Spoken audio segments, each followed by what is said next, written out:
Rasulullah kepada pemuda yang ingin menikah, tazawwajul wadud al-wadud, nikahilah perempuan yang subur dan penyayang. Dari mana saya tahu dia subur? Tengok emak neneknya. Dari mana saya tahu dia penyayang? Tengok dia gimana sama anak kecil. Nah, itu yang pertama. Yang kedua, apa yang kau tengok ketika melihat perempuan itu yang mau dinikahi? Apanya yang ditengok? Tungkahul mar'atu li arba, perempuan dinikahi karena 4: limaliha karena hartanya, wali asabiha karena keturunannya, wali jamaliha karena cantiknya, wali diniha karena agamanya. Fasfar bizatid din, pandanglah karena agamanya. Kalau kau pandang karena cantiknya, wajah akan berubah. Dulu bukan main cantik, rambutnya bak mayang terurai, rambutnya bak mayang terurai, alis matanya bak semut beriring, pipi bak pau dilayang, bibir bak delima merekah.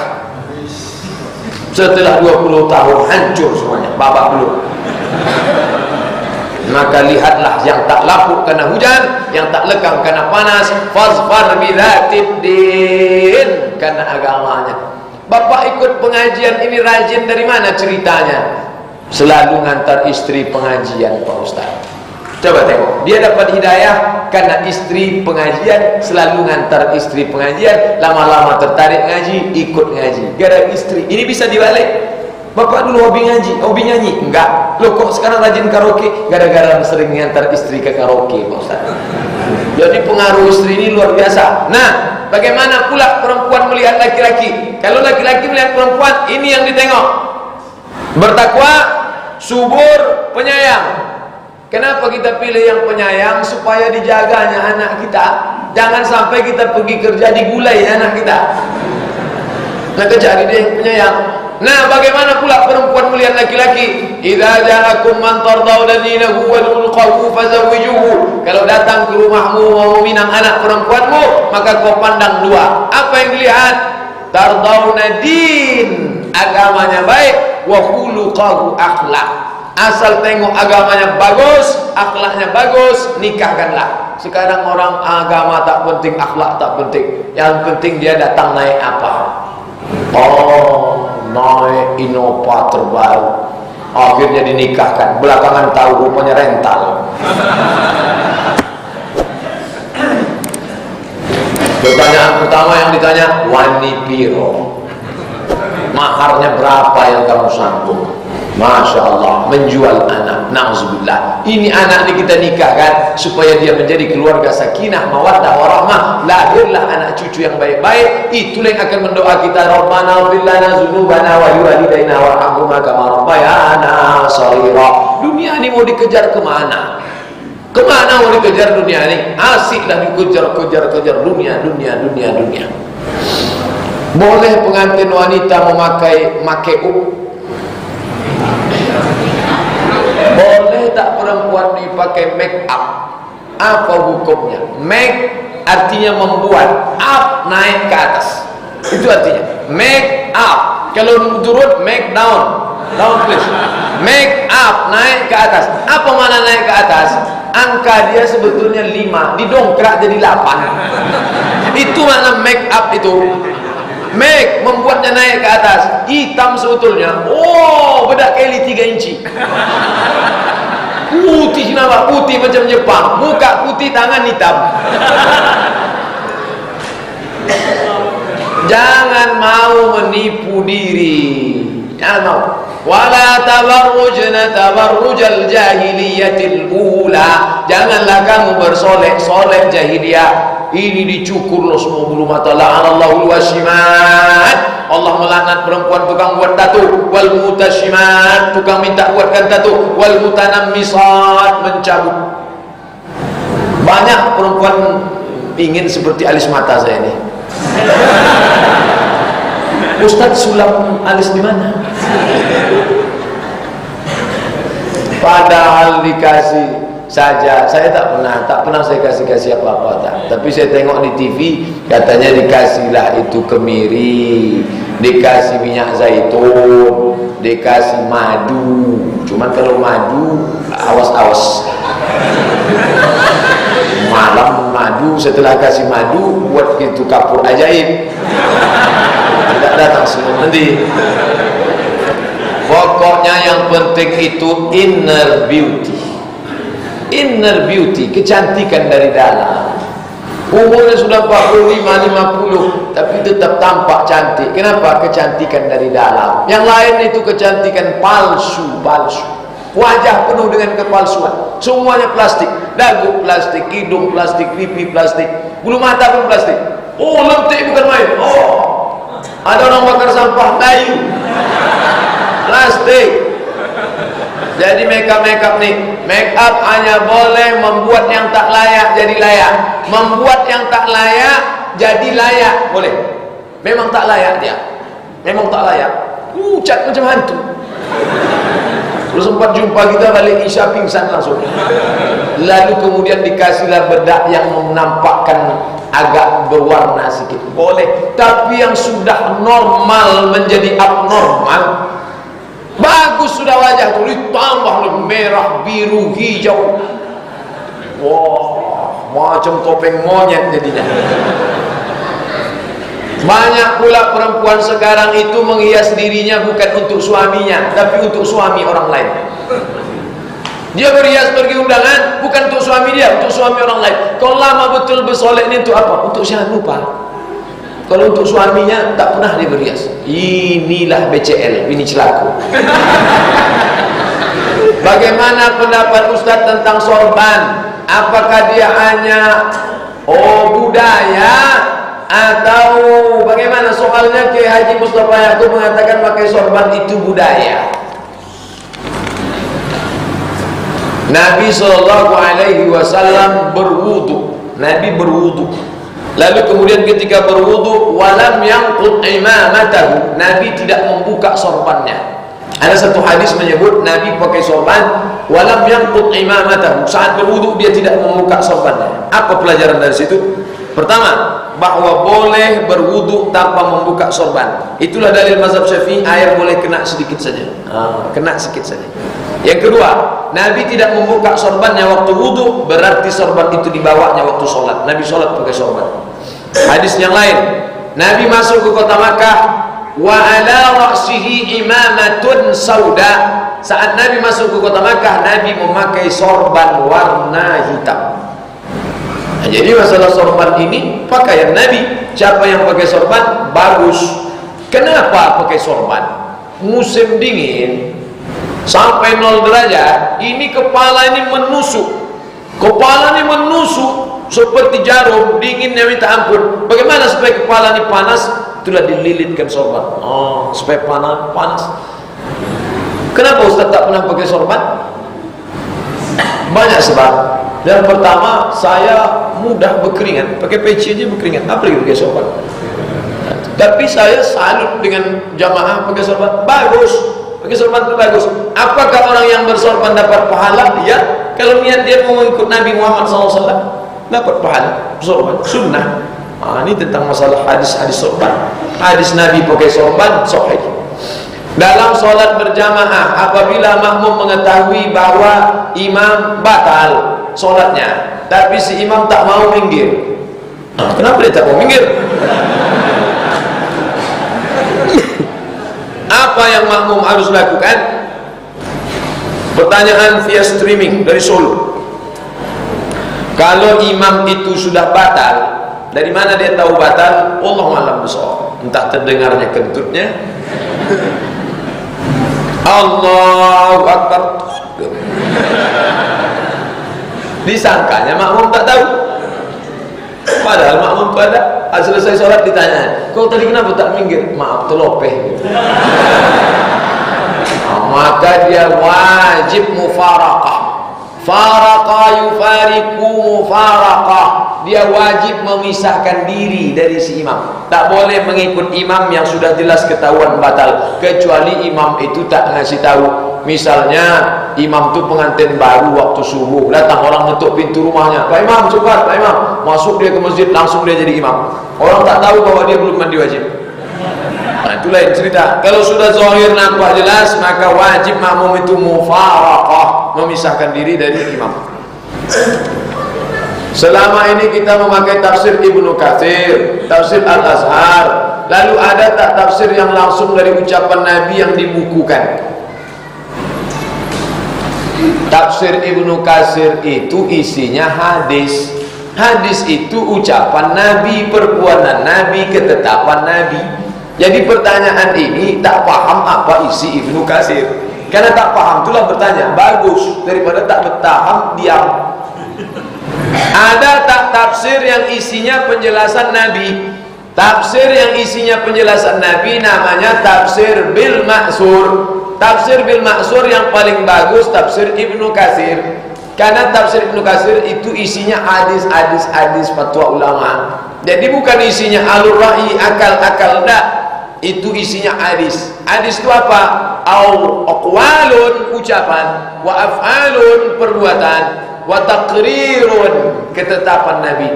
Maka saya pilihkan tafsir Ibnu Katsir. Sudah terjemah bahasa Indonesia. Kalau Bapak Ibu beli, bagus. Katanya tafsir Tabari lebih tua lagi Pak Ustaz. Tafsir Tabari lebih tua, cuman sanadnya panjang. An Abi Zinadi anil A'raj an Abi Hurairah radhiyallahu anhu qala Rasul, panjang sekali sanadnya. Kalau tafsir Ibnu Katsir dia sudah potong sanadnya, pendek sehingga tak terlalu banyak nama-nama orang. Tidak setebal tafsir Tabari yang 24 juz. Bagus Ibnu Katsir. Apa hukum memilih pemimpin perempuan? Oh, ini nanti akan menjadi deadline judul tentang pemimpin perempuan. Bagaimana pandangan Islam Pak Ustaz? Pemimpin perempuan untuk skala khalifah tak boleh. Andai terwujud khilafah dunia, lalu pemimpinnya perempuan tak boleh, haram. Tapi kalau untuk sekadar memimpin yang mungkin dikritik, mungkin dijatuhkan, boleh. Dalilnya mana? Ketika Umar bin Khattab menjadi khalifah, diangkat wilayah Hisbah. Wilayah Hisbah itu semacam Satpol PP, menjaga pasar di Madinah. Diangkat seorang pemimpin wilayah Hisbah, namanya Ummu Syifa. Ummu Syifa. Kira-kira Ummu Syifa itu laki-laki apa perempuan? Perempuan. Ummu Syifa menjadi penjaga wilayah Hisbah Madinah. Itu dalil boleh mengangkat pemimpin perempuan kalau dia semacam kepala dinas, kepala kantor, kepala badan yang mungkin dicopot, dilepaskan dan tidak kebal kekuasaannya. Itu boleh. Ustaz, dalam mengaminkan Fatihah imam, apakah ada standar ukuran panjangnya? Idza amana al-imam fa'aminu. Kalau imammu sudah mengatakan amin, aminkanlah. Ghairil maghdubi 'alaihim waladdallin. Amin. Agak-agak itulah. Lebih daripada itu lebih betul. Sepanjang napas dia, kalau dia mau lebih juga. Tapi kalau dia sendiri menyalah sendirian, menjadi heboh. Amin.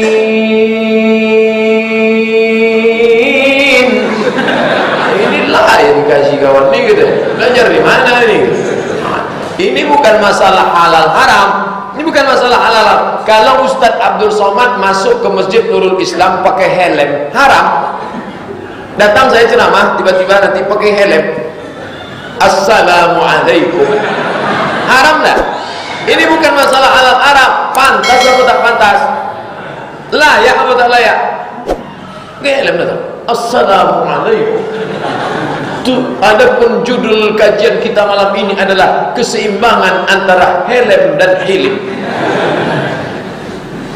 Ini bukan layak tak layak, bukan masalah halal haram.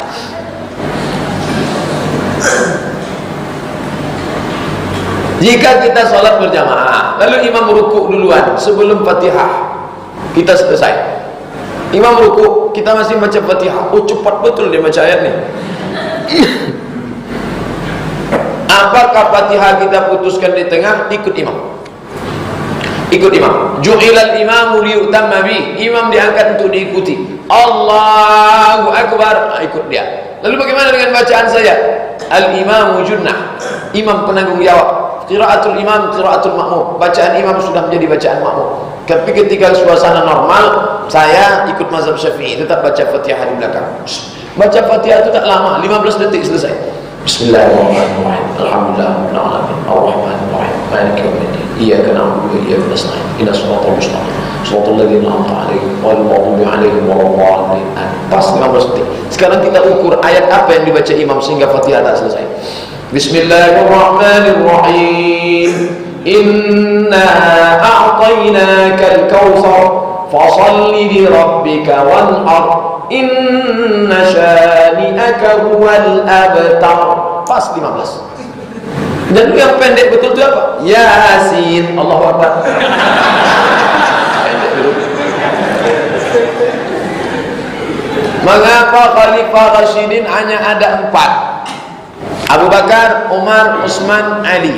Setelah dilihat, inilah orang yang paling adil. Kenapa cuma 4? Begitulah kehendak Allah Subhanahu wa taala. Selesai itu ada sahabat Nabi juga namanya Muawiyah bin Abi Sufyan. Tapi sebagian ulama mengatakan dia tetap sahabat Nabi tapi kurang adil, maka tidak digolongkan kepada khalifah yang keempat, khalifah yang kelima. Mengapa terjadi perubahan sistem pemilihan pemimpin setelah Ali bin Abi Thalib? Setelah Ali bin Abi Thalib, maka kemudian diangkatlah pemimpin khalifah bernama Muawiyah. Setelah Muawiyah meninggal, lalu dia angkat anak bernama Yazid bin Muawiyah. Habis itu mulailah kerajaan. Dalam kitab Musnad Ahmad bin Hanbal memang sudah disebut ada 5 periode. Pertama, periode kenabian, berakhir ketika tahun 11 bulan Rabiul Awal. Habis periode kenabian, masuk periode Khulafa Rasyidin, berakhir pada pemerintahan Utsman Ali bin Abi Thalib. Habis itu masuk rezim kerajaan Bani Umayyah. Habis itu masuk kepada pemimpin yang zalim. Mungkin sekarang 1924 Turki Utsmani hancur habis khilafah. Lalu masuk pemimpin yang zalim, ini yang sekarang. Lalu kemudian nanti akan muncul pemimpin yang adil. Jadi 5 periode. Kenabian, Khulafa Rasyidin, kerajaan, pemimpin zalim, nanti balik kepada yang adil. 92 tahun sudah yang zalim ini hancur. Turki Utsmani hancur, naik Mustafa Kemal Atatürk. Itu ada dalam kitab Musnad Ahmad bin Hanbal. Mengapa terjadi perang Siffin dan perang Jamal? Padahal mereka orang-orang beriman. Apakah mereka dikatakan ahli surga? Semua sahabat Nabi itu diridhai Allah. Yang mengatakan itu bukan Ustaz Abdul Somad, tapi Al-Quran. As-sabiqunal awwaluna minal muhajirin wal ansar. Mereka yang dulu masuk Islam dari kalangan muhajirin dan ansar. Walladzina taba'uhum bi ihsan. Mereka mengikut dengan perbuatan baik. Mereka itu radhiyallahu anhum wa radu an. Kenapa terjadi perang Jamal? Perang Jamal terjadi ketika itu meninggal Utsman bin Affan. Ketika Utsman bin Affan meninggal, maka dibaiatlah Ali bin Abi Thalib oleh orang Madinah. Ketika Ali diangkat, kata sebagian sahabat, kenapa kita tidak cari pembunuh Utsman? Kita hukum dulu pembunuh Utsman, baru kita pilih khalifah yang baru. Terjadi perbedaan pendapat di antara mereka. Maka ahlu sunnah wal jamaah, ini bedanya dengan Syiah. Orang Syiah selain daripada yang mendukung Ali kafir, Abu Bakar kafir, Umar kafir, Aisyah kafir, Tolha Zubair kafir. Ahlu sunnah tak begitu. Mereka ini berijtihad. Al-mujtahid, seorang yang berijtihad. Idza jatahada, kalau dia berijtihad, fa asaba, kalau ijtihadnya benar, lahu ajrani, dapat 2 pahala. Wa idza akhta'a, kalau ijtihadnya salah, lahu ajrun wahid, tetap dapat 1 pahala. Andai salah Muawiyah, andai salah Amr bin As, dia tetap dapat 1 pahala, karena mereka orang-orang yang dipuji oleh Allah Subhanahu wa taala. Pujiannya maka kita sebut Abu Bakar Siddiq radhiyallahu an, Umar bin Khattab radhiyallahu an. Salah satu ciri Syiah adalah ketika mencaci maki sahabat. Maka kata Imam Syafi'i, tengok Imam Syafi'i, la tusalli khalfa rafidhi, janganlah engkau salat di belakang orang Syiah. Bagaimana kami tahu dia Syiah? Dari mana kami tahu dia Syiah? Man qala inna Abu Bakr wa Umar laisa bi imamaini fa huwa rafidhi. Siapa yang mengatakan Abu Bakar dan Umar bukan khalifah yang berhak, maka dia Syiah Rafidah. Salah satu ciri Syiah dalam pengajiannya mencaci maki sahabat Nabi yang tidak pro kepada Ali. Ini disusupi oleh Yahudi bernama Abdullah bin Sabah. Mereka memang dari awal sudah menunjuk Ali. Apa kata Abdullah bin Sabah menunjuk Ali? Antallah, kau Tuhan wahai Ali. Tuhan menetes titisan Tuhan. Na'udzubillah. Maka Ali sendiri pun benci kepada Abdullah bin Sabah, disuruhnya bakar. Bakar ini Abdullah bin Sabah. Maka saya pribadi bersih keyakinan terhadap sahabat Nabi. Sahabat Nabi itu radhiyallahu anhum ajma'in. Aisyah radhiyallahu anha, Abu Bakar Siddiq radhiyallahu anhu. Mereka berijtihad. Andai ijtihadnya benar dapat 2 pahala, andai keliru dapat 1 pahala. Ustaz, mana yang lebih afdal ketika kita dalam musafir, menyempurnakan sholat 4 rakaat atau di jamak qashar? Sementara waktu untuk mengerjakan 4 rakaat masih ada dan kita ingin sempurna. Mazhab Hanafi mengatakan jamak qashar itu bukan keringanan, tapi itu memang wajib. Karena kalau sholatnya mukim 2 rakaat, tapi kalau musafir mukim 4 rakaat, kalau musafir 2 rakaat. Jadi dia bukan pilihan. Sedangkan mazhab yang lain pilihan. Siapa yang mau 4 pilih 4, siapa yang mau 2 pilih 2. Ustadz pribadi, saya kalau musafir perjalanan ke Dumai itu saya pilih 2 rakaat. Tapi kalau mukim menetap ke Rokan Hulu, saya tetap 4 rakaat karena dekat, tinggal dekat masjid, tak ada halangan. Kalau musafir jauh dari masjid, payah 2 rakaat. Tapi kalau dekat masjid, antum musafir kerja tugas di Jakarta, tinggal di hotel Sriwijaya, dekat dari Istiqlal. Kenapa sholat di kamar? Masjid dekat, sholat berjamaah, ada pula pengajian, menyambung silaturahim. Nah, ini pilihan. Ustaz, boleh tak orang yang bergaya banci menjadi imam sholat? Utiya bi Rasulillah rajulun. Nabi dibawakan seorang laki-laki, qad khadaba yadayhi wa rijlaihi. Laki-laki itu sudah memasang inai di tangannya. Ada laki-laki yang sudah memasang inai di tangannya. Inai, hinna namanya, daun pacar. Lalu Nabi menyuruh asingkan orang ini di naqi. Asingkan dia di naqi, tak boleh. Kalau dia sekedar mengikut-ikut perempuan, melambai, dia mesti diasingkan, direhab,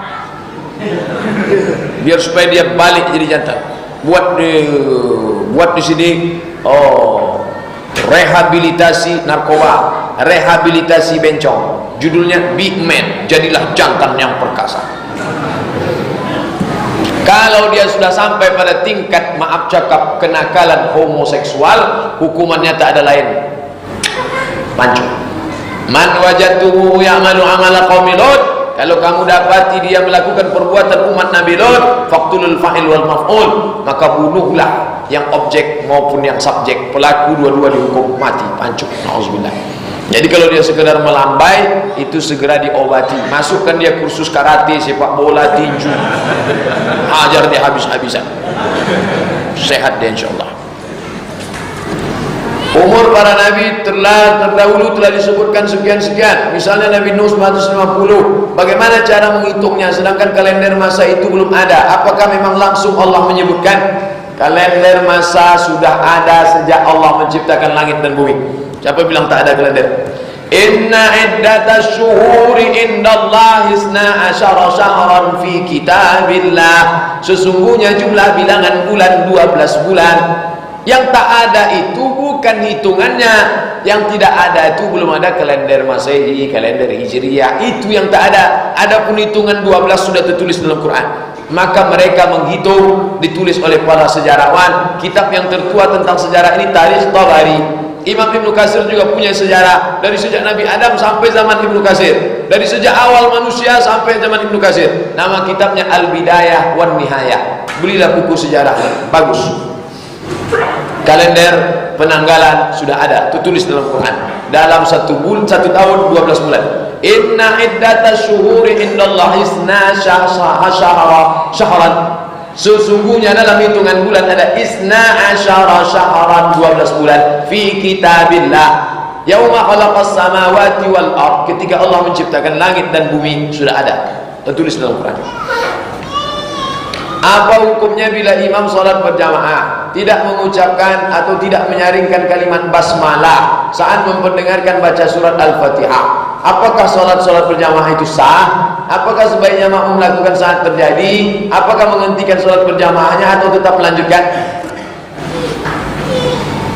Masalah bismillah dalam Fatihah 3 mazhab. Menurut pendapat mazhab Hanafi, Hanafi, Maliki, Syafi'i, Hambali. Menurut pendapat mazhab Hanafi dan Hambali, bismillahnya sir. Hanafi dan Hambali bismillahnya sir. Alhamdulillahirrabbilalamin, itu Hanafi dengan Hambali. Sedangkan mazhab Syafi'i bismillahnya jahar, Bismillahirrahmanirrahim. Sedangkan Maliki tak baca bismillah sama sekali. Allahu Akbar, Alhamdulillahirrabbilalamin, itu Maliki. Nah, kalau saya masuk ke masjid ini, mazhab apa yang saya pakai?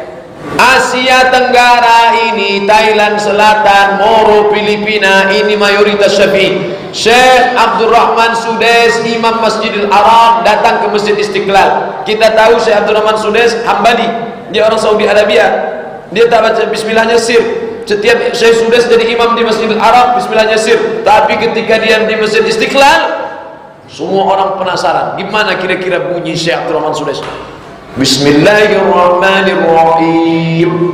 Jangan menimbulkan fitnah. Mayoritas Syafi'i pakai Syafi'i. Syekh Abdul Rahman Sudes baca. Saya khotib, Ustadz Murtada imam. Kami sama-sama dewan juri MTQ di Masjid Pematang Rebah, MTQ Musabaqatul Quran Provinsi Riau 3 tahun yang lalu. Jadwal khotib Abdul Somad, beliau imam. Beliau kalau di Ittihad dia baca bismillah sir. Bismillahirrahmanirrahim. Alhamdulillahirrabbilalamin. Pas hari Jumat itu saya dengar dia baca jahar.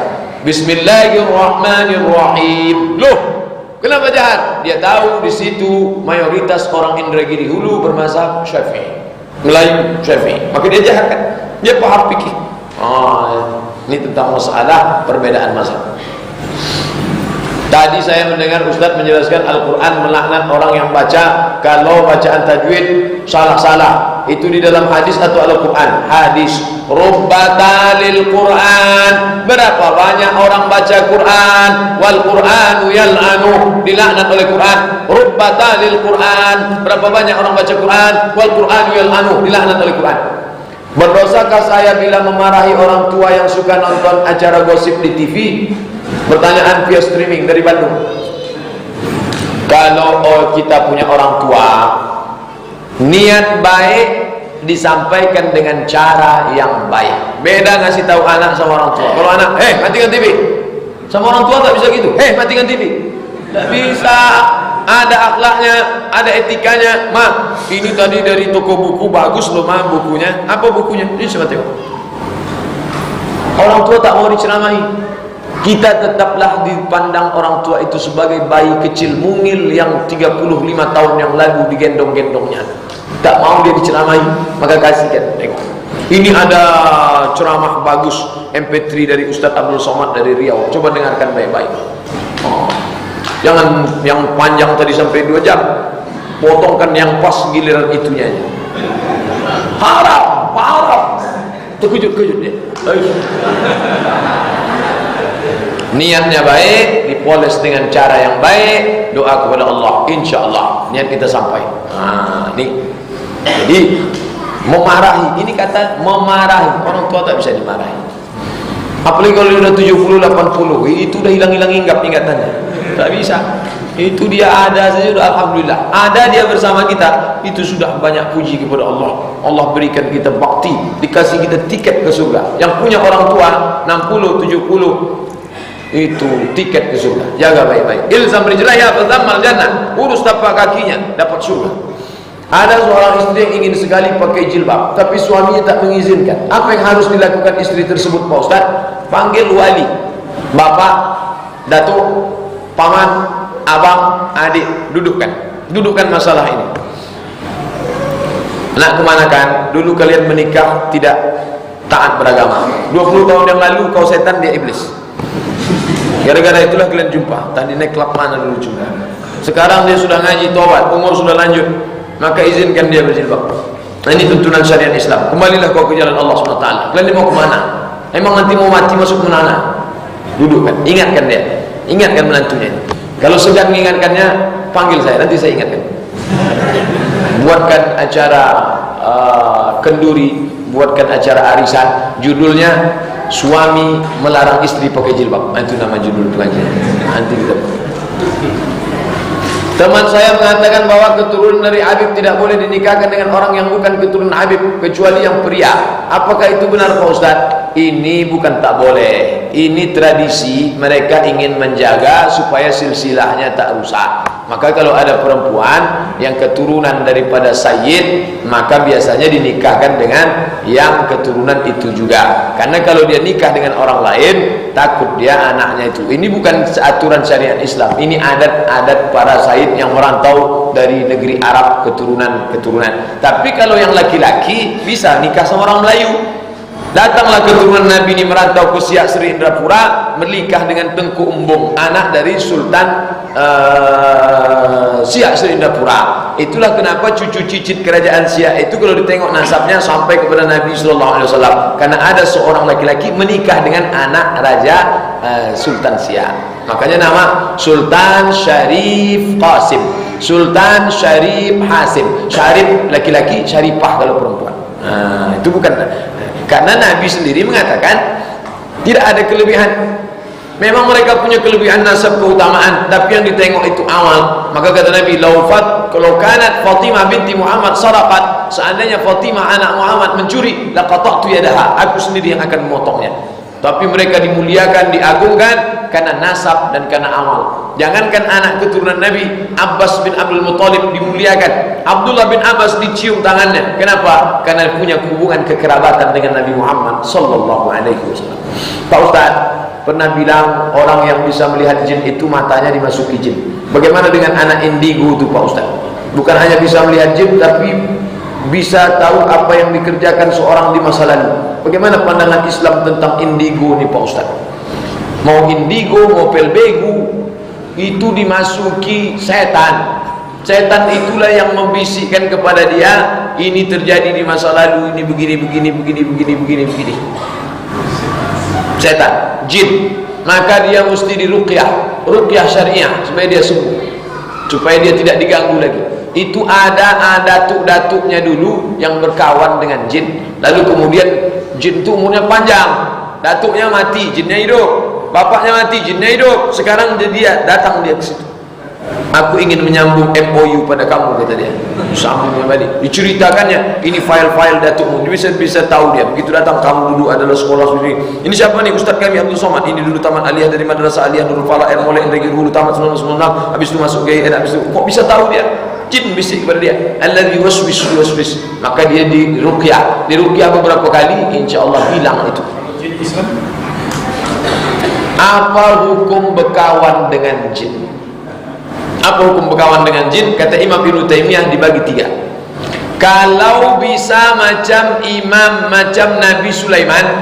Nabi Sulaiman berkawan dengan jin Ifrit. Memang dia betul menyuruh, siapa yang sanggup membawa singgasana Balkis dari Yaman ke Palestina? Wa qala ifritum minal jin, berkatalah jin Ifrit, ana atika bihi qabla an taquma min maqamik, aku bisa membawa kursi Balqis dari Yaman ke Palestina sebelum kau tegak dari tempat dudukmu. Kenapa boleh dia berkawan dengan jin Ifrit? Karena Sulaiman yang di atas, jin itu di bawah, dia yang nunjuk-nunjuk jin. Yang kedua terbalik, jinnya di atas, dia di bawah. Aku bisa menolong kamu dengan syarat kasih aku tumbal. Nah, ini jelas haramnya. Sulaiman dengan jin Ifrit jelas halalnya. Orang yang ditunjuk-tunjuk jin jelas haram. Yang tak jelas ini yang di tengah. Entah dia nunjuk jin, entah dia ditunjuk jin. Andai Ustaz Abdul Somad sedang sholat, Allah, tiba-tiba datang jin. Hai Abdul Somad, what can I do for you?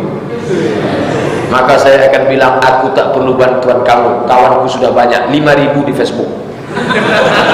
Belum lagi jamaah-jamaah di Masjid Nurul Falah, Nurul Islam, kami sudah banyak. Jadi kita ragu, karena orang aja payah sekarang. Orang aja payah dipercaya sekarang. Sudah ikut fit and proper test, sudah lulus, tetap juga. Bagaimana dengan orang? Percaya. Maka kalau ada orang ngaku percaya, ini kawan saya Pak Ustadz, jin dari kalangan Bani dulu zaman Nabi Sulaiman, masih hidup zaman sekarang. Saya heran kok percaya dia sama jin. Pak Ustaz, saya sudah lama menganggur. Tolong doakan supaya saya cepat mendapat pekerjaan yang halal dan bisa cepat menikah. Nanti di akhir majelis kita bertawassul dengan baca Fatihah. Segala ini kita doakan. Ini saya simpan. Nanti kita doakan wala aziban illa zawajta. Semua yang belum menikah, kasihlah nikah ya Allah. Yang sudah menikah supaya bisa nikah sekali lagi. Kalau istrinya meninggal, itu maksudnya ibu udah cemas. Saya baru mendengar ceramah bahwa zakat dipotong dari penghasilan kotor. Apakah zakat saya tahun lalu harus dilunasi Ustaz? Apakah cicilan hutang tidak mengurangi zakat? Zakat itu dipotong bruto kotor, bukan neto. Maka hitunglah balik berapa brutonya. Bagaimana dengan hutang? Hutang yang bisa mengurangi zakat itu hutang dagang. 3 kurang 2. Modal yang diputar ditambah dengan untung, ditambah dengan piutang, kurang hutang, kurang rugi.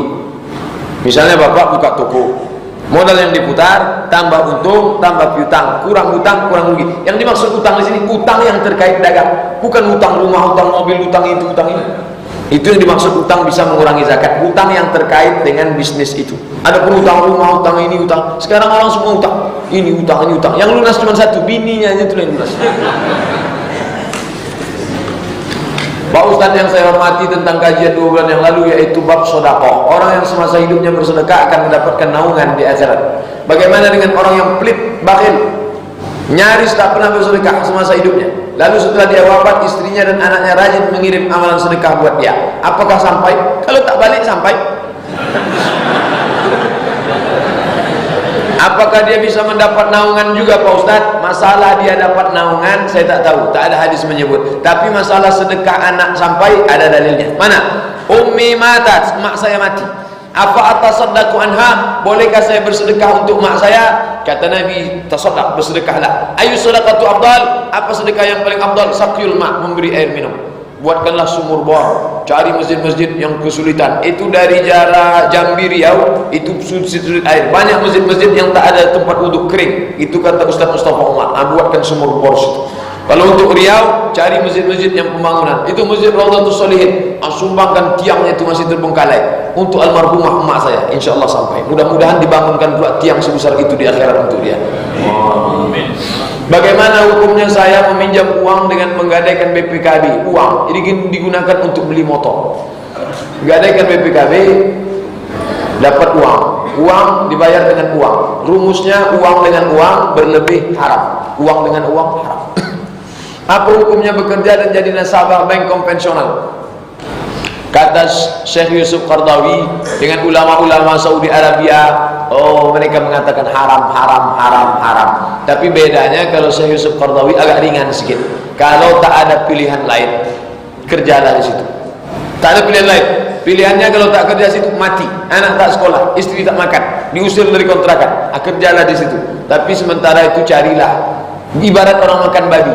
Mati atau makan babi? Boleh makan babi, tapi jangan kenyang-kenyang.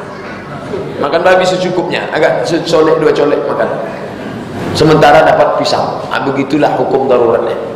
Pak Ustaz, saya pernah mendengar tausiah di YouTube dengan tema akhir zaman. Salah satu isi tersebut mengatakan bahwa zaman kita ini sudah semakin dekat dengan munculnya Imam Mahdi. Salah satu tandanya yaitu salju sudah turun di daerah Arab, gedung-gedung tinggi di Arab, fitnah di Suriah sudah 5 tahun berkepanjangan, dan menyusutnya danau Tiberias 16 meter. Bagaimana tanggapan Pak Ustaz? Betul, tak diragukan lagi. Kiamat sudah dekat. Maka yang belum nikah, nikahlah. Kalau ada ustaz berceramah tentang tanda-tanda hari kiamat, itu maknanya bukan kita sibuk membahas tanda-tanda itu. Maknanya supaya kita beramal soleh. Ini yang banyak sekarang orang salah paham. Ketika itu sibuk dia membahas di mana danau Tiberias, kenapa kurang begini, kenapa dari mana airnya. Bukan itu, sibuk membahas amal saya untuk kiamat ini apa. Anak-anak kita dididik bagaimana supaya mereka selamat akidahnya. Itu tujuannya. Ceramah ustaz itu bagus. Tidak ada satupun yang tidak menyalah dalil-dalilnya. Nanti bangunan-bangunan akan lebih tinggi dari Jabal Abi Qubais. Jabal Abi Qubais sekarang malah rendah. Bangunan super tinggi. Memang kiamat sudah dekat. Di masjid kami ada tempat pencuci kaki, tapi ukurannya tak cukup. Tapi jemaah selalu mencuci kaki di sana. Apakah air yang sedikit itu masih suci, sah dibawa untuk sholat? Yang tidak sah itu kalau air untuk wudhu. Tak sah berwudhu dengan air yang mustamal. Adapun membasuh kaki setelah berwudhu tidak merusak wudhu. Berwudhu dia dengan air yang kurang dari 2 kula, dan air itu mustamal, itu tak bisa. Air yang berwudhu mesti tahir mutahhir, suci mensucikan. Air mandi wajib mesti tahir mutahhir. Tapi kan sesudah dia mandi lalu dibasuhnya kaki dengan air mustamal, mestinya mengalir. Kalau tak mengalir, tapi saya tengok mengalir, dia kan jalan terus. Andai dia tidak mengalir, rusakkah wuduknya? Tidak. Wuduk itu hanya rusak kalau kena najis, air najis baru rusak. Kalau kena air mustamal maka tidak rusak wuduknya. Bagaimana kalau sholat di rumah orang non muslim? Boleh nggak Pak Ustaz? Apa di rumah orang muslim? Banyak rumah orang muslim. Bertamu di rumah orang non muslim, permisilah sama dia. Permisi, saya mau sholat. Saya mau sholat ke masjid. Masjid Nurul Islam dekat. Apa sholat di rumah dia? Ini dibentangkan pula sejarah situ. Allahu Akbar, patung Yesus depan. Allahu Akbar, tengok. Haleluya. Jadi masjid, kan sholat di rumah dia. Meluruskan saf kaki yang rapat atau bahu Pak Ustaz. Hadis riwayat Anas bin Malik, mangkibun bimangkibin, qadamun biqadamin, kaki rapat dengan kaki, mangkibun bimangkibin, bahu rapat dengan bahu. Rapat tidak disyaratkan mesti menempel, yang penting rapat, tak ada celah. Kalau sekali kita pepet kakinya dia diam, tapi kalau sekali kita pepet dia bergeser, jangan lagi dipepet lagi. Dia termasuk penggeli-geli dia. Itu saja. Saya termasuk yang tidak penggeli. Asal dipepetnya sekali saya diam. Tapi ada orang yang dipepet sekali. Apa hukum sholat di masjid memakai baju kaos yang ada gambar-gambar, kartun, manusia, hewan? Sah tak sah? Sah. Kalau cerita masalah sah tak sah? Sah. Yang jadi masalah itu kalau sebaiknya, yang sudah-sudah oke dah, akan datang jangan lagi pakai. Tulis, coblos nomor 1. Rusaklah. Sholat saya di masjid, saya mau ke Rokan Hulu, sholat di masjid Garuda Sakti. Itu tulis di belakang baju kaos, hidup memang susah, jangan bikin susah. Langsung ke masjid, pakai baju kaos, terlambat, sholat di tengah, Allahu Akbar, terus belakang. Emang masalah Allah. Merusak itu. Pakailah baju yang polos, baju putih. Andai pun berbunga-bunga, batik, tapi bagusnya polos, putih. Ada seorang pengurus masjid, rumahnya pas di sebelah masjid. Karena ada masalah dengan salah satu pengurus berkelahi, dia memilih sholat di masjid yang jauh, padahal rumahnya di sebelah masjid. Apa hukum orang yang memilih masjid yang jauh itu Pak Ustaz? Padahal masjid di sebelah rumahnya. Kisah nyata di masjid tempat saya Pak Ustaz. Mohon solusinya Pak Ustaz. Nanti kumpulkan dia, saya datang ke situ. Judulnya masalah memutus tali silaturahim. Cuman masalahnya kita ceramah dia tak datang pula. Masalah sholat ke masjid lain, di masjid ini sudah ada imam, ada makmum, itu tak masalah. Sholat bapak subuh di Masjid Agung karena ada pengajian, tapi di masjid ini sampai tak, jangan sampai ditinggalkan. Kalau sampai tak ada sholat di sini, sekampung ini ikut menanggung dosanya. Istahwadan alaihim syayatin, mereka diganggu oleh setan. Dapat diyakinkan lalu sholat tak masalah. Tapi menghindari sholat karena menghindari orang, itu dapat dipastikan haram hukumnya. Kenapa? La yahillu li muslimin ayyajura awahu fawqa salasi layalin, fawqa salasin. Tidak boleh mendiamkan saudara 3 hari 3 malam betul-betul. Jadi kalau sudah bermusuh berdiam-diaman 3 hari 3 malam, kapan startnya kemarin? Hari Senin, Selasa, Rabu, Rabu sore miskolah. Ini kalau sampai tak sholat sama sekali. Kamu sholat di mana? Masjid sana. Kenapa tak sholat situ? Oh, muntah aku nengok muka dia. Oh, rusak hubungan, haram. Dari Aisyah dia berkata, apabila Rasulullah mandi junub, beliau memulainya dengan membasuh kedua tangannya. Kemudian beliau menuangkan air dengan tangan kanan di atas tangan kiri, lalu membasuh kemaluannya. Kemudian beliau berwuduk seperti wuduk salat. Kemudian beliau menyiram rambut sampai memasukkan jari ke pangkal rambut sampai rata. Setelah itu beliau membasuh kepala sebagai 3 kali, lalu berseluruh tubuh, kemudian membasuh kedua kakinya. Pertanyaan, apakah sah salat jika tidak ambil wuduk lagi setelah mandi? Sah. Orang yang mandi Sebelum mandi itu dia berwudu, basuh tangan, tuangkan, basuh tangan, setelah bersih lalu dia ambil air, dia tuangkan, habis itu dia basahi dasar-dasar rambutnya, habis itu dia siramkan 3 kali sebelah kanan, habis itu dia mandi bersih, habis itu dia tidak berwudu lagi, sah. Kalau dia berwudu lagi, afdal. Orang yang setelah mandi wajib dia tidak berwudu lagi, sholatnya sah, karena mandi wajib lebih besar daripada wudu. Kecuali waktu mandi itu dia kentut, tidak batal. Mandinya tak batal, wudunya batal. Habis itu dia wudu lagi. Kalau dia was-was, dia wudu lagi. Harta warisan tidak dibagi suami. Apa ada pengaruhnya bagi mayat yang dikubur? Istri meninggal. Istri meninggal, berapa jatah suami? Walakum nisfu ma taraka azwajukum illam yakul lahunna walad. Hai suami, kamu dapat setengah harta istrimu kalau tak ada anak. Fa in kana lahunna waladun falakumur rubu'. Kalau ada anak, suami dapat 1/4. Harta istri 1 miliar. 1 miliar. Lalu kemudian suami berapa dapat jatah dari harta istri itu? 250 juta. Yang 750 dibagi kepada ahli waris. Datang si suami, diambilnya semua harta istri itu. Apakah ada efeknya kepada istri? Tak ada. Orang meninggal tak ada efek sama sekali. Lalu yang makan haram, si suami ini makan haram. 250 juta dipakainya nikah lagi, dibelikannya makanan, makan haram buat haram, makan haram buat haram, makan haram buat haram.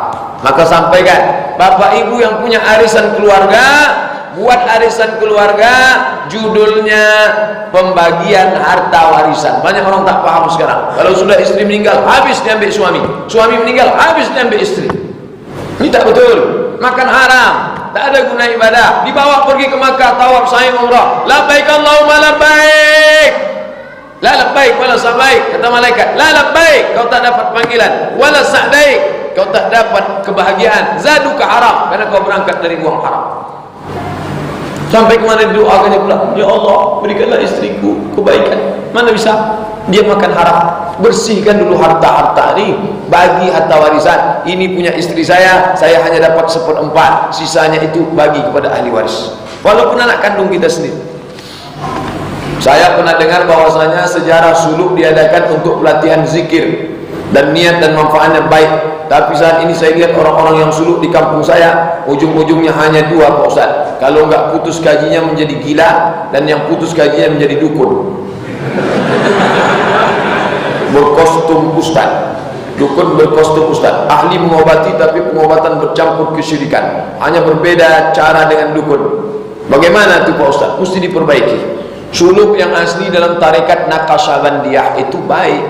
Proses, saya tanya betul orang suluk itu, Tuan Kelipah, yo, apa isi suluk kok? Pakai pakaian putih, senantiasa berwudu, tidak memakan makanan berdarah, karena semasa itu dia takut libido seksualnya naik. 10 hari dia berzikir, terus wudu tak putus. Macam mana melekatkan zikir dalam hati?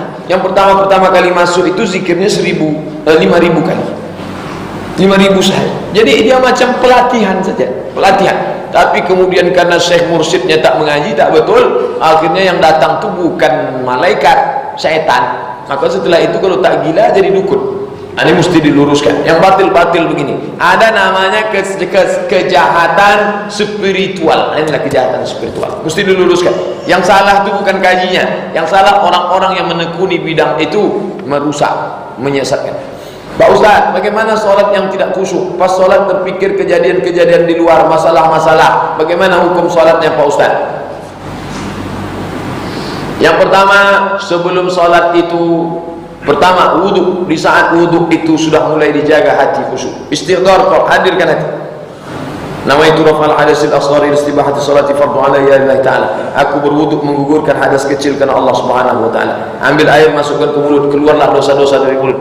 Ambil air masukkan ke hidung, keluarlah dosa hidung. Ambil air usapkan ke wajah, keluarlah dosa dari kelopak biji mata. Ambil air silamkan ke tangan, keluarlah dosa dari celah-celah tangan. Ambil air usapkan ke kepala, keluarlah dosa isi kepala. Ambil air silamkan ke telinga, keluarlah dosa dari lubang telinga. Ambil air silamkan ke kaki, keluarlah dosa dari celah-celah kuku kaki. Ada perenungan. Makanya dalam wudu tak boleh ngobrol, tak boleh cerita. Jangan sampai cerita, cuma dah saya itulah kita kemana-kemana. Nanti buta, nanti tengoklah. Harus menjaga khusyuk. Habis itu azan menjawab. Azan jawab, hayya 'alas shalah, menjawab azan. Asyhadu, tak boleh ngomong. Lalu kemudian ditutup dengan Allah rabb hadhihi da'wati habis itu masuk ke dalam masjid. Sementara dari tempat wudhu ke masjid tak boleh melakukan yang melalaikan hati. Hati dijaga, dikawal. Kawal. Nabi melarang tasbih, tak boleh. Tak boleh. Kenapa? Merusak hati. Kalau tasbih merusak, apalagi yang lain-lain. Hindari kawan-kawan yang dekat yang terlalu akrab, karena kalau akrab disenggong, apa kawan? Nah, lalu kemudian membaca qul a'udzu binas supaya jauh dari perlindungan. Yang ketiga, usahakan connect antara mulut dengan hati. Allahu akbar, Allahu akbar kabira. Saya tak menyuruh Bapak Ibu hafal arti macam mana TK, enggak. Bismillahirrahmanirrahim, dengan nama Allah yang Maha Pengasih dan Maha Jahat. Alhamdulillahirabbil alamin, segala puji bagi Allah. Bukan itu mana? Merenungkan paham yang diucapkan itu connect antara mulut dengan hati. Yang kelima, paham. Rabbi shrah li, alam nashrah laka sadrak, wa wada'na anka wizrak, alladhi anqadha dhahrak, wa rafa'na laka dhikrak, fa inna ma'al usri yusra. Yang keenam, jaga. Dalam keadaan jaga. Sama macam orang nyetir, sama macam orang bawa motor. Dia tetap tahu apa yang terjadi di kiri, apa yang terjadi di kanan, tanpa hilang kesadaran, tapi dia tetap fokus pada jalannya. Sholat orang khusyuk itu bukan berarti dia hilang kesadaran. Aku tadi waktu sholat hilang rasa entah kemana, itu dibawa jin. Sahabat Nabi sholat tetap sadar, tak hilang kesadaran. Allahu Akbar. Mereka tengok Nabi sholat di depan buka sendal, mereka buka sendal. Selesai sholat Nabi tanya, kenapa kalian buka sendal? Kami tengok kau buka sendal. Itu menunjukkan mereka sadar Nabi buka sendal. Seandainya mereka tak sadar, kenapa mereka tahu Nabi buka sendal? Kenapa engkau buka sendal ya Rasulullah? Tadi Jibril datang, katanya di sendalku ada najis, maka aku buka. Kalian kenapa buka? Tengok, ketika Nabi sakit, Nabi terbaring di rumah, Abu Bakar jadi imam. Allahu Akbar. Ketika sedang sholat, Nabi keluar dari kamar. Sahabat semua mukul tangan, mau ngasih tahu Abu Bakar bahwa Nabi datang. Mereka mukul tangan, mau ngasih tahu Abu Bakar Nabi datang. Mau ngomong Abu Bakar Nabi datang, takut batal. Mereka pukul tangan. Mereka sadar Nabi datang. Seandainya mereka tak sadar, terbang tak ke alam mana. Kenapa mereka sadar Nabi datang? Jadi kalau ada orang mengatakan, aku tadi sholat sampai tak sadar apa-apa, dua kemungkinan. Kalau tak bohong, dilarikan hantu, takutan. Katanya baca Yasin itu tak sampai ke arwah orang tua kita yang sampai doa, Pertanyaan saya, bagaimana kalau saya baca Yasin atau bacaan Al-Quran yang lain setelah saya membaca doa? Apakah sampai bacaan Quran untuk orang meninggal dunia? Kalau ada orang meninggal, maka bacakanlah kubur. Setelah kubur, la tahbisuhu, jangan tahan jenazahnya lama-lama. Setelah kalian kuburkan, bacakan Al-Fatihah pada bagian kepala. Pada bagian kakinya bacakan ujung Al-Baqarah. Lillahi ma fis samawati wa ma fil ardh. Hadis riwayat At-Tabrani. Kata Imam Ibnu Hajar Al-Asqalani, hadisun hasan. Hadisnya hasan, sahih, hasan, dhaif, maudhu. Boleh jadi dalil. Inilah yang dijadikan dalil bacaan Quran sampai untuk orang mati. Dalil kedua, ketika Nabi menancapkan pelepah korma bertasbih. Kata Imam An-Nawawi, kalau tasbih pelepah korma sampai, apalagi bacaan orang beriman. Itu dalilnya qiyas. Yang satu tadi hadis, ilmu qiyas. Amal sahabat. Abdullah bin Umar bin Khattab berpesan, nanti kalau aku mati tolong bacakan surat Al-Baqarah, pangkal surat Al-Baqarah dan ujung surat Al-Baqarah di atas kuburku. Itu menunjukkan sampai bacaan orang. Maka berdasarkan ini menurut mazhab Syafi'i, kata Imam An-Nawawi, wa in khatimul Quran, kalau mereka khatamkan sekhatam Al-Quran, bagus. Kalau tak sanggup khatam Quran, itulah dia pilih-pilih. Dia pilih qalbul Quran, hatinya Al-Quran, Yasin. Kalau tak sanggupnya qalbul Quran, Ummul Quran, Al-Fatihah. Tak sanggup juga Al-Fatihah, Inna Lillah. Apa saja syarat untuk menjadi imam sholat? 14. Dalam kitab Al-Fiqhul Islami wa Adillatuh. Kalau berkumpul semua orang Pekanbaru ini, siapa yang paling layak jadi imam? Al-Wali, Dr. Firdaus STMT. Lalu kalau dia tak sanggup, siapa? Diangkat imam ratib. Itulah imam ratib yang diangkat imam paripurna, 13 orang, 12 kecamatan tambah 1 Masjid Ar-Rahman. Kalau tak ada imam paripurna, siapa? Yang paling afqah, yang paling paham Quran. Siapa paling paham? Dr. Mustafa Umar. Nah, dia maju. Di bawah itu siapa? Yang paling banyak hafalan. Yang satu 30 juz, yang satu juz 30. Baik juz tu. Hafalannya sama, pahamnya sama. Siapa lagi? Yang paling baik akhlaknya. Sama-sama hafal Quran, sama-sama alim. Yang satu menunduk warak, yang satu gatal. Yang warak itu jadi imam. Sampai kepada yang paling bagus bajunya, sampai kepada yang ke-14. Kalau sama-sama yang sudah menikah. Menikah itu nomor 14. Nanti bulan Ramadan banyak imam-imam dari pondok pesantren, anak-anak sekolah hafal Quran 30 juz, 20 juz, 10 juz, dipermasalahkan masyarakat. Siapa imam awak? Itu dari pesantren. Lah nikahnya. Pak, nikah itu nomor 14. Begitu dalam kitab Al-Fiqhul Islami wa Adillatuh. Dia memang belum nikah tapi hafal 30 juz. Ikut lompat kali nikah tak dapat sikit. Mohon maaf yang udah nikah tak dapat. Bagaimana seandainya yang maju menjadi imam orang yang tidak tahu bacaannya tak bagus, padahal ada orang yang lebih bagus bacaannya? Duduk musyawarahkan baik-baik. Kita sudah ngaji malam ini, jangan syatam, jangan riba, jangan namimah, jangan caci maki. Pertanyaan ini bagus. Duduk bersama, ini masjid ini mau kita bawa kemana? Sedangkan laki-laki perempuan menjalin hubungan haram aja nanya begitu, mau dibawa kemana hubungan kita? Ini masjid kita ini mau dibawa kemana? Duduklah musyawarah bersama, kita pilihlah imam yang bagus. Masjid Paripurna bisa lah, mereka kan APBD. Itu masjid air dingin, dulu tak ada APBD, murni swadaya masyarakat.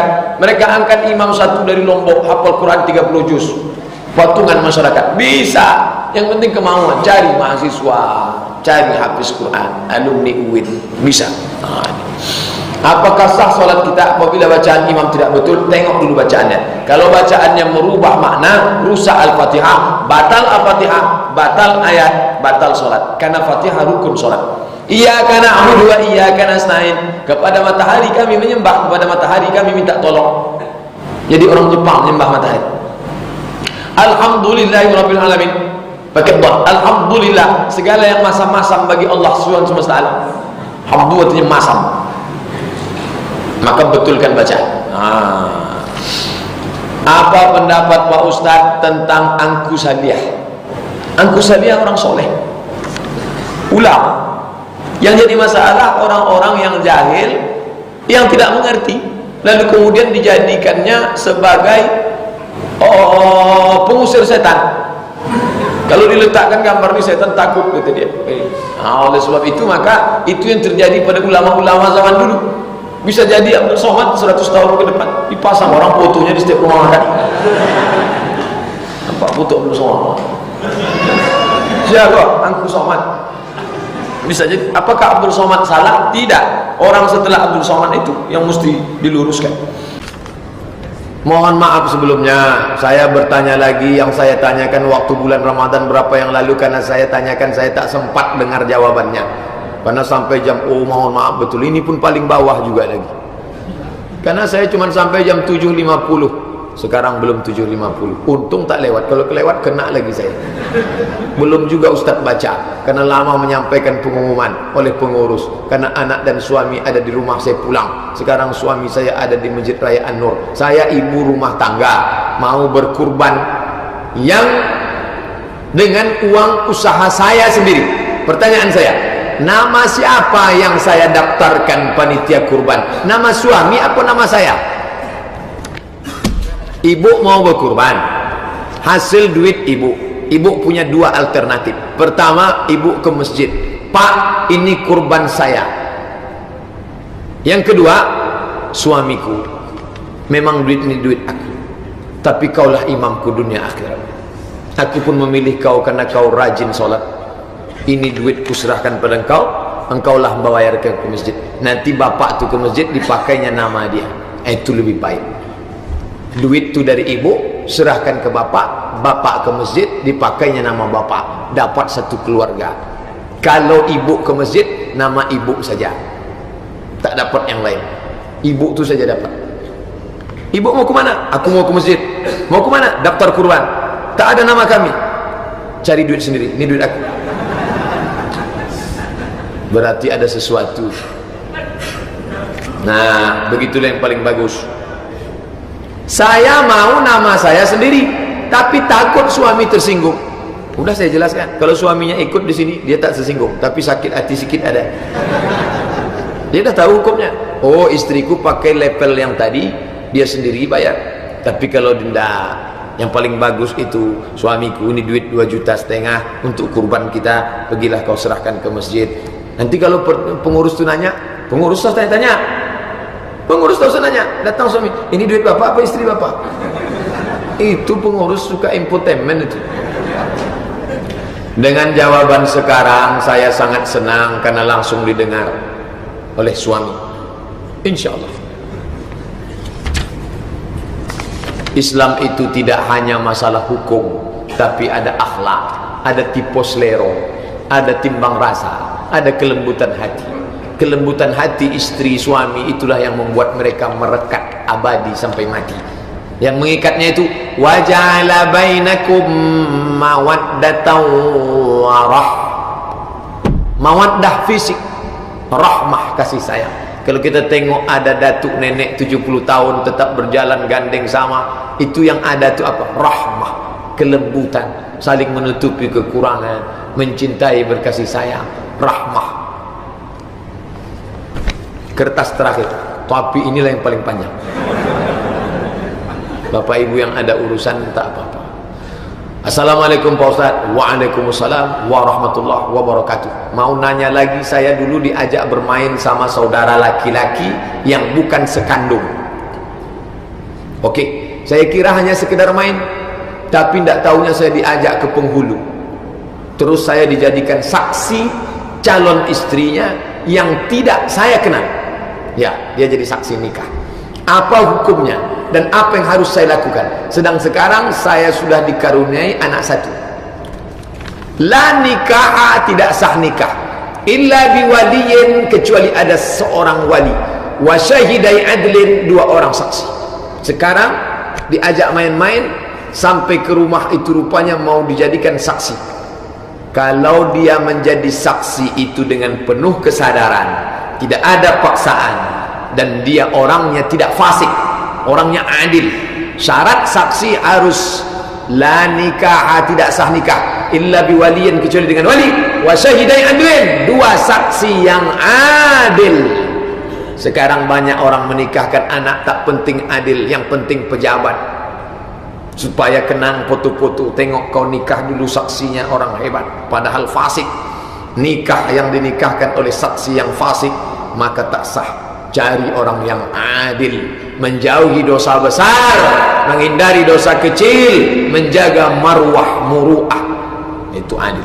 Jadi kalau dulu bapak yang bertanya ini dalam keadaan sehat fisik, akal, mental, tidak dipaksa pihak manapun, dan adil, maka sahlah nikah saudara sepupu itu.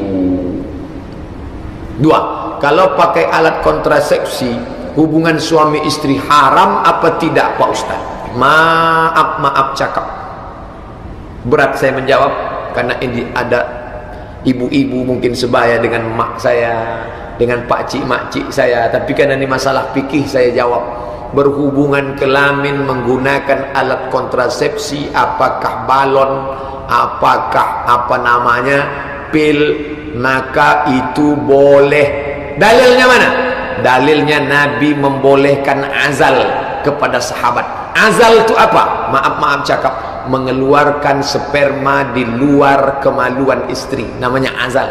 Nabi membenarkan. Itu dalil boleh menggunakan alat kontrasepsi yang sifatnya memberi jarak 2 tahun, 3 tahun, 4 tahun. Tapi kalau dia pakai tahdid, batas, vasektomi, steril, tak boleh. Ustadz anaknya sudah umur 3 tahun tak punya anak lagi, pakai alat kontrasepsi apa? Saya tak pakai alat kontrasepsi, memang tak dikasih Allah Ta'ala. Karena kalau dikasihnya banyak, bertinggal-tinggalan, saya sibuk ceramah. Jadi kata Allah, kau Abdul Somad satu ni aja lah, kata dia. Jadi kalau ada orang pakai alat kontrasepsi, alat itu terbagi 2. Yang satu namanya tanzim, mengatur, 2 tahun, 3 tahun boleh. Yang tak boleh itu tahdid, membatasi. Vasektomi, steril, itu pun steril tetap boleh. Bagi ibu yang sudah operasi 2-3 kali, tak boleh lagi. Nanti kalau operasi perutnya sobek-sobek, kalau operasi lagi mati. maka dia boleh steril. Ini tentang masalah alat kontrasepsi. 3. Marisa Arabik, maaf, pertanyaan sama Pak, aku mau tanya, apakah mendengarkan ceramah melalui YouTube termasuk golongan yang didoakan malaikat?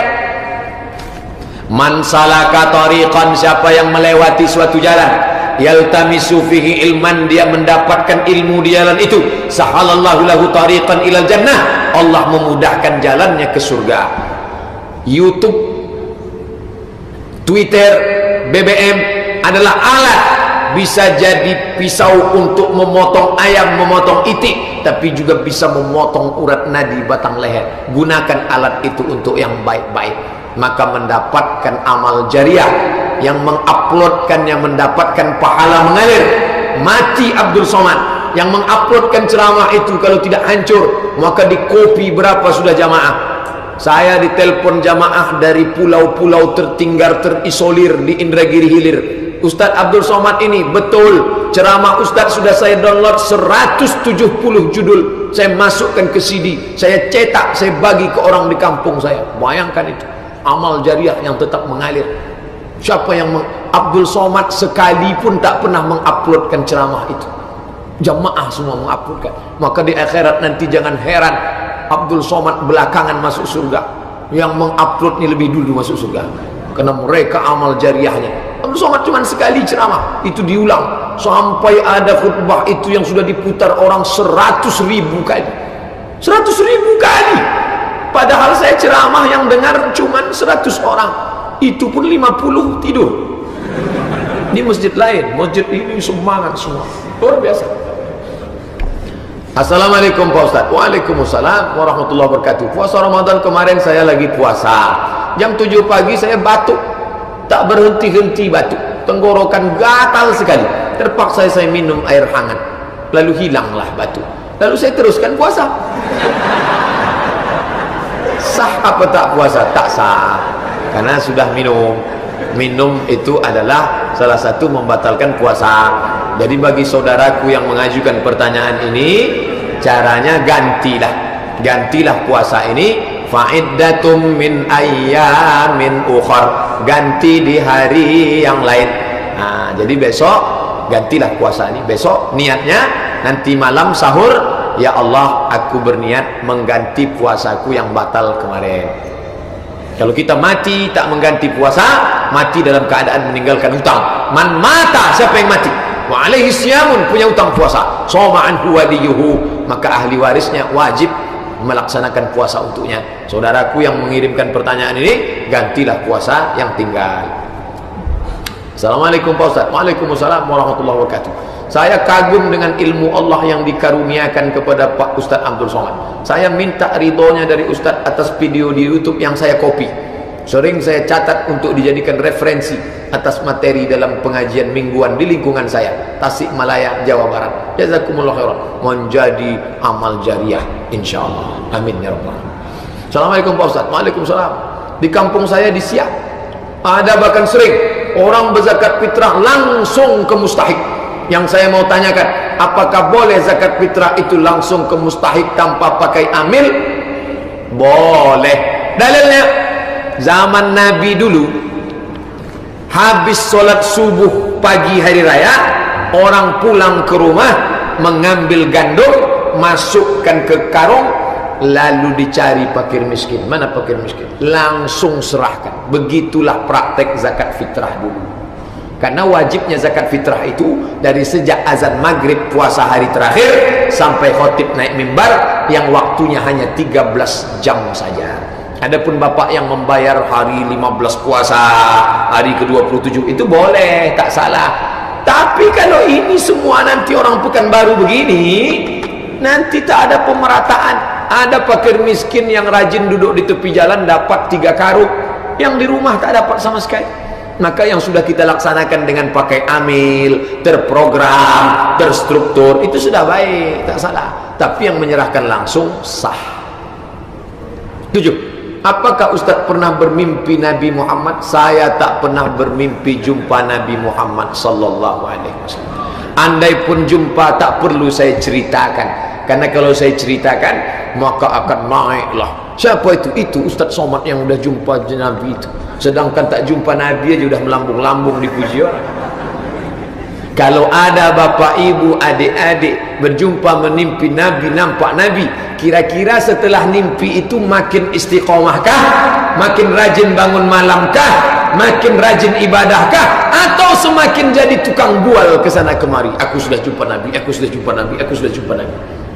Ingat baik-baik, setan bermain. La talbisul haq bil batil, jangan campurkan hak dengan batil. Benarkah seperti apa mimpinya?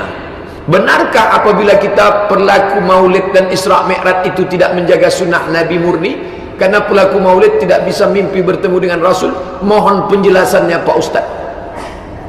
Dari Bunda Ayu di Hong Kong. Maulid artinya kelahiran. Ulama-ulama saking senangnya dengan kelahiran Nabi, maka mereka pun menyusun syair. Abtadi'ul imla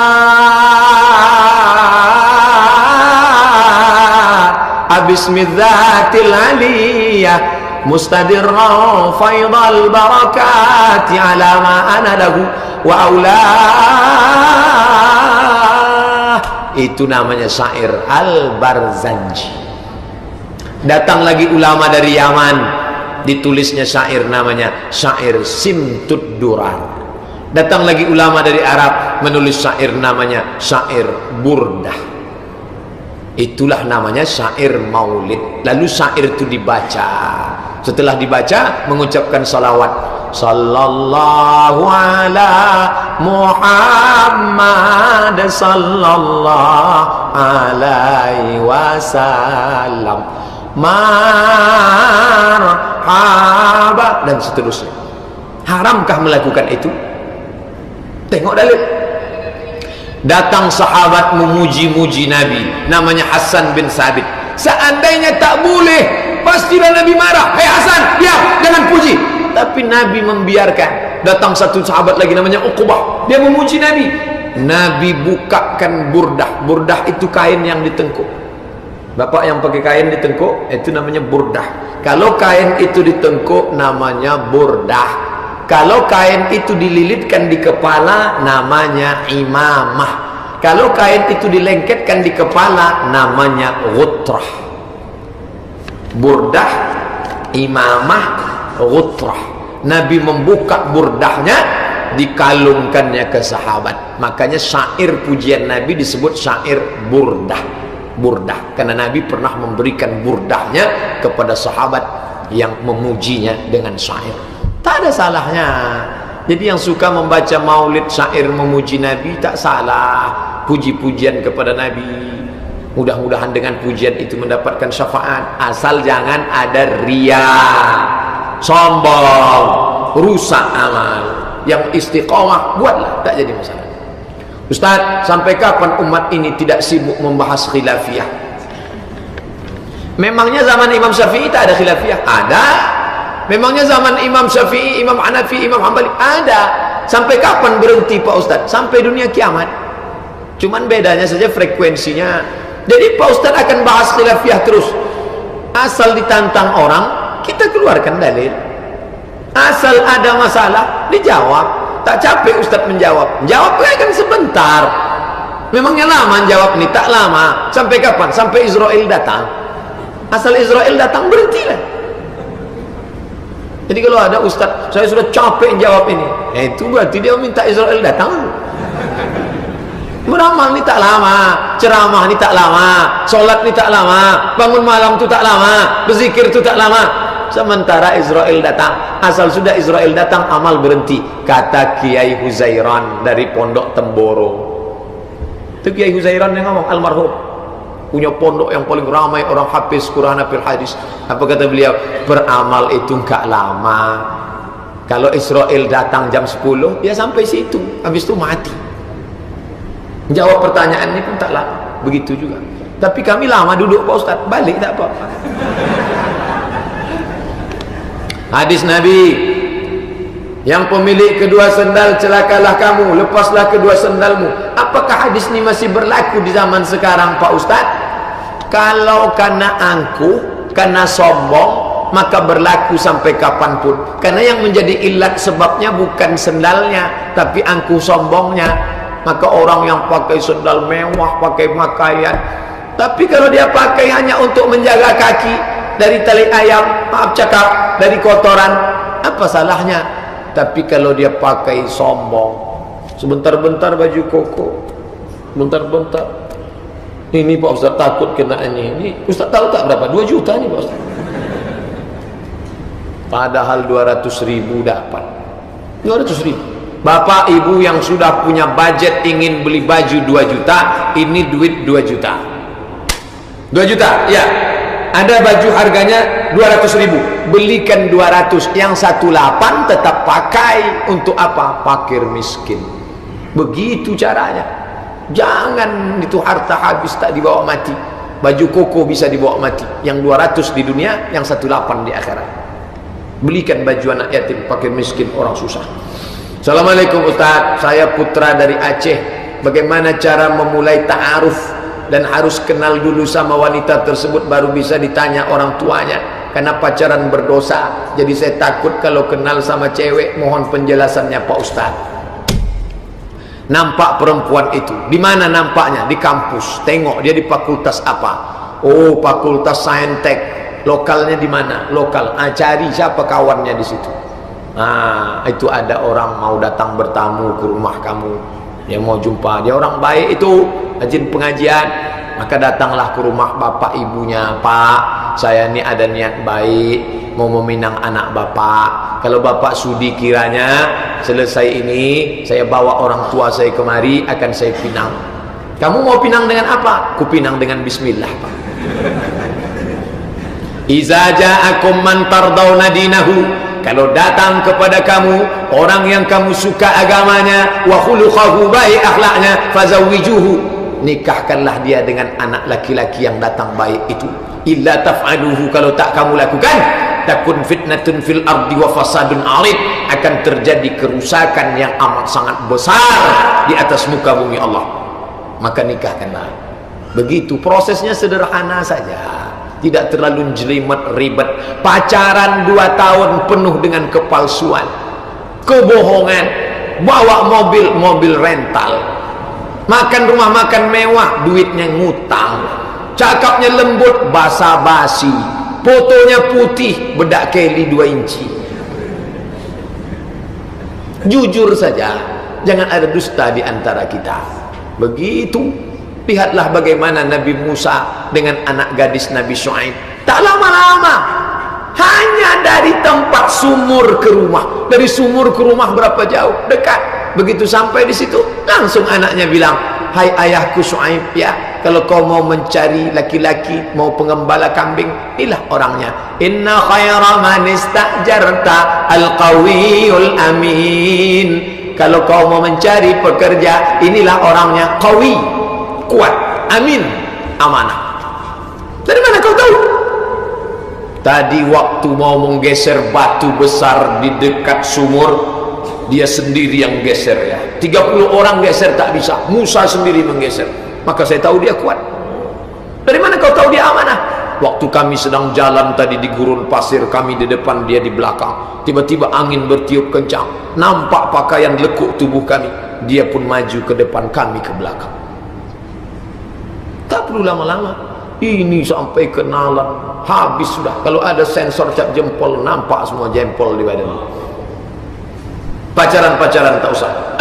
Ustaz tu cuma pandai ceramah aja itu. Memang Ustaz tak pernah pacaran. Saya selama kuliah di 4 tahun di Mesir tak pernah pacaran. Jadi Ustaz orangnya baik. Tak ada kesempatan. Mahasiswa Indonesia 2.474 orang. Anak Riau KSMR, kelompok studi mahasiswa Riau 75 orang. 2.400, yang perempuan cuma 300, yang laki-laki 2.100. Persaingan ketat. Itu sama anak Indonesia. Sama Mesir tak laku. Orang Mesir matanya biru, bulat, besar, cantik. Kita kurus, kering, hitam, pendek, pesek, susah pula lagi. Krisis moneter, mana dipandangnya? Pulang ke Indonesia. Itulah. Ustaz Somad, langsung saja saya mau tanya, bagaimana hukum orang sholat pada saat dia bangkit dari rukuk, dia bersedekap kembali, kemudian setelah itu langsung sujud, Sami Allahu liman hamidah. Kenapa dia bersedekap sekali? Apa itu dalilnya? Hadisnya apa? Setiap Nabi tegak bersedekap. Hadisnya umum, setiap Nabi tegak bersedekap, setiap Nabi tegak bersedekap. Ketika bangkit iktidal itu tegak apa duduk? Maka setiap tegak bersedekap. Itu dalil yang dia pakai. Maka orang yang bersedekap tak boleh diingkari. La yungkaru. Kalau ada kawan kita di sebelah, Sami Allahu liman hamidah, dia bersedekap, tak boleh diingkari. Dalil dia hadis umum, asal tegak bersedekap, asal tegak bersedekap, tak boleh diingkari. Begitu juga kalau ada ketemu kawan tak bersedekap sama sekali, itu mazhab Maliki, Allahu Akbar, tak bersedekap pun tak diingkari. Yang jadi masalah, orang Pekanbaru pergi ke Makkah, sebelah kiri Maliki, sebelah kanan bersedekap. Yang sebelah tak bersedekap, yang ini pula asal tegak bersedekap. Akhirnya dia pun begini-begini. Tapi kalau sudah dikaji fikih perbandingan mazhab, maka saya usulkan dari mulai Syawal ini ke Ramadan tahun depan, masjid Bapak kaji fikih perbandingan mazhab. Kajinya tak banyak-banyak. Malam ini dari maghrib ke isya, materi kita bersedekap, tapi tuntas. Bak kata pepatah Melayu, kalau mencincang sampai ke landasan, putus kaji. Jangan banyak-banyak dikaji. Ini solat dari takbiratul ihram sampai salam, tapi tak putus.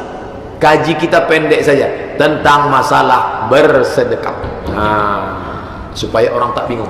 Pertanyaan yang terakhir 12. Apa tips istiqomah? Istiqomah itu tipsnya 3 saja. Yang pertama, jangan pernah meninggalkan pengajian. Paksakan diri. Besok pengajian subuh Dr. Mustafa Umar, datang. Hari Senin pengajian Mufti menjawab. Senin Selasa Dr. Mawardi Muhammad Saleh, datang. Subuh Jumat Dr. Saidul Amin, datang. Paksakan diri. Itu kalau mau istiqomah. Ngajinya harus. Yang kedua, muhasabah diri. Duduk sunyi, masuk ke masjid, orang tak ada. Kira-kira 5 menit, 10 menit, 15 menit menjelang azan zuhur, orang belum lagi banyak datang. Saya ni mau kemana? Habis ini mati, HP mati kan? Anak tinggal, keluarga tinggal, yang saya bawa ni apa? Renung saja, tanya diri. Boleh bicara sendiri Pak Ustaz? Boleh. Abdul Somad, kau mau kemana? Nanti kalau kau mati, istri anakmu memang bisa nolong. Memang jamaah yang banyak sayang ini bisa bantu. Solat malammu itulah yang menolong. Zikir baca Quranmu itulah yang menolong. Hai Abdul Somad. Anas bin Malik nguping dari balik dinding. Umar bin Khattab sedang ngomong di balik dinding sendirian. Hai Umar bin Khattab, kau mau apa? Nanti mati bawa apa? Muhasabah diri. Yang ketiga, sering-sering nengok orang mati. Tengok orang mati, buka tutup wajahnya, cium. Laki-laki sama laki-laki, jangan bini orang cium, mengamuk dia walaupun dah mati. Tuh, tengok liang lahat. Pak, izinkan saya masuk ke dalamnya. Ya, masuk dalam, pegang. Sejuk terasa, lain rasanya nyambut orang mati. Itu memberikan istiqomah. Ingat yang 3, jangan berhenti ikut pengajian,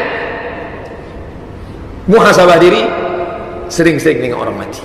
Mudah-mudahan kita istiqomah.